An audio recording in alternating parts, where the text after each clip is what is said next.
এবার দিদি নাম্বার ওয়ানের মঞ্চে দেখা যাবে বাংলার মুখ্যমন্ত্রী মমতা বন্দ্যোপাধ্যায়কে। কি কথা শুনে আপনি চমকে উঠলেন নাকি? হ্যাঁ, আপনি ঠিকই শুনেছেন। তো চলুন এবার জেনে নিই কবে হবে এর সম্প্রচার। বাংলার জনপ্রিয় টেলিভিশন শো দিদি নাম্বার ওয়ানে এবার হাজির হচ্ছেন পশ্চিমবঙ্গের মুখ্যমন্ত্রী মমতা ব্যানার্জি। নারী দর্শকদের কাছে তুমুল জনপ্রিয় অভিনেত্রী রচনা ব্যানার্জি সঞ্চালিত এই অনুষ্ঠানটি। যদিও সংশ্লিষ্টদের পক্ষ থেকে কোনো আনুষ্ঠানিক ঘোষণা দেওয়া হয়নি, তবে কলকাতার সংবাদ মাধ্যম আনন্দবাজার থেকে জানা গেল আগামী 21শে ফেব্রুয়ারি দিদি নাম্বার ওয়ানের একটি বিশেষ পর্বে দেখা যেতে পারে মমতা ব্যানার্জিকে। গেল মাসে হঠাৎ মমতার কার্যালয়ে গিয়েছিলেন রচনা।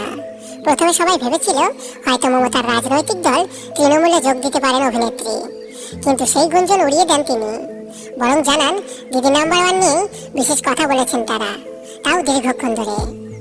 সেখান থেকেই এই গুঞ্জনের সূত্রপাত। শোনা যাচ্ছে আগামী 21শে ফেব্রুয়ারি হাওড়ার ডুমুরজলা স্টেডিয়ামে অনুষ্ঠানটির পর্ব ধারণ করা হবে, আর তাতে হাজির হবেন মুখ্যমন্ত্রী মমতা ব্যানার্জি। শুধু তিনিই নন, ওই পর্বে ক্রিকেট কিংবদন্তি সৌরভ গাঙ্গুলির স্ত্রী ডোনা গাঙ্গুলি অংশ নেবেন। সেই অনুষ্ঠানের কথা মাথায় রেখে নাকি রবিবার বিশেষ বৈঠকে বসেছে পশ্চিমবঙ্গের ডিরেক্টর সিকিউরিটি বোর্ড। পরদিন আরও একটি মিটিং রয়েছে বলে খবর সূত্রের। উল্লেখ্য, 2010 সালে শুরু হয়েছিল দিদি নাম্বার ওয়ান অনুষ্ঠানটি। প্রথম সিজনে এর সঞ্চালক ছিলেন পুষ্পিতা মুখোপাধ্যায়।